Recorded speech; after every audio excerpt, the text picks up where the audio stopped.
The presentation that we're going to be talking today about is really how retiring as a federal employee was meant and how it was created to be. And now what things have changed and how is this impacting your retirement as a federal employee, right?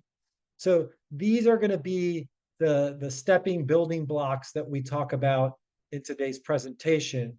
So in order to understand how the federal government's pension plan was created to be made for you, we got to step back far back in time and look at the old days when folks like my grandfather used to retire with what was called a CSRS pension. You could retire as early as 55 and basically take down 80% of your final salary as a paycheck. With this pension also came the ability to turn on a cost of living adjustment as soon as you retired, and it would track the consumer price index, which is essentially the inflation gauge. It would track that implicitly and accrue all the way up to the end of your life on what inflation was moving at, right? So, for instance, if it was 3%, you would get a 3% cost of living adjustment to your pension. 9%, 9% cost of living adjustment to your pension. These are not true in the current scenario with how the FERS system is set up, which we'll be talking about next. So in this system, folks relied a lot less on their own investments. In fact, taking a look at my grandfather, who did retire from USAID and was in the military, was in the Navy, he retired with basically 80% of his final paycheck.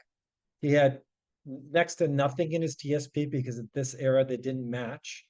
He just relied on this pension, which kept up with inflation, paid him nearly 80% of his final paycheck, and he was good. Um, so without that type of pension, right, um, you would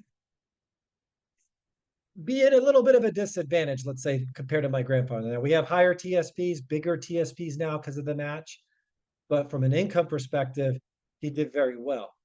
Well, on this logic, folks expected to live on less income in retirement because they didn't have much stored in their TSP, and therefore their income was very dependable. If they were living on 80% of their final paycheck, then they know that they're living on a little bit less income, not much less, and therefore that tax bracket at least should be the same. If not, maybe it's a little bit lower. Okay. So, from that standpoint, using tax deferred investing like the traditional TSPs made a ton of sense, right? Made a ton of sense because whatever I stash away in that TSP, I would pay potentially lower taxes later. So, what we have today is a different setup, right? And things have changed not only just in the last 3 months, which we can obviously reflect and say things have changed by a lot, but just in terms of planning or living longer, you know, it is now a 50% likely chance essentially that someone in a household lives until age 90. Okay. We also have a pension system that is the first system that approximately pays 50% less than what the CSRS system used to pay. Additionally, the FERS system does not keep up with inflation like the CR system did. Okay, we'll show you a computation of how that is worked out in a second. So now retirement is a lot more based on self-reliance from the TSP because as inflation goes up, it erodes our purchasing power. Most people feel that when they get into retirement, they may have a withdrawal from their retirement of, I'm just throwing out a number of $40,000, and that number would stay stagnant over the course of their retirement, right?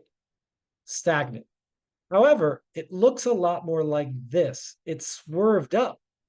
because as inflation's going up and your first pension is not keeping up or designed to keep up with inflation, your withdrawals are actually growing at a higher clip. They're not stagnant. Like you might do a back of the envelope math saying, hey, I'm going to take out 40K a year and think I'm good with that. But realistically, you're going to take out more and more every single year. And a good retirement plan will show you that. Another aspect that is challenging is that Social Security benefits are at risk. There's serious underfunding there, right? There's a possibility that 25% of those benefits could be gone by the time you take them. That would simply mean that the trust fund is bankrupt by that time frame. No one knows what will happen there, but it is a serious concern. Healthcare costs also are rising, in addition to long-term care, rising faster than the rate of inflation is. So those are all concerning things. Now, we as federal employees have great healthcare insurance. The federal government at this juncture continues to subsidize that at 75%, meaning you only pay 25% of your premiums now as a active worker and in retirement. Obviously, that could be in the chopping block depending on how these discussions go, but that is currently the scenario, which gives every federal employee fantastic health insurance going into retirement at a reasonable cost. Okay. Now, where expenses get more expensive for federal employees is after they turn 65 and they're retired. This brings in the decision of whether to add in Medicare Part B or not to your federal health insurance. It is a individual decision. It's based on many parameters, and income is one of those parameters. Medicare Part B is income based.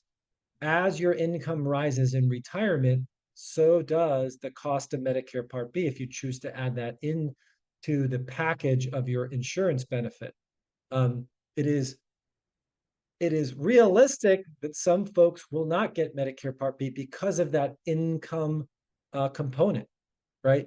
But it is very important for you to understand that income in retirement can impact not only taxes, but it can impact health insurance premiums as well for the average federal employee that has Medicare Part B. And I'd say more than 3 out of 4 folks choose to get that.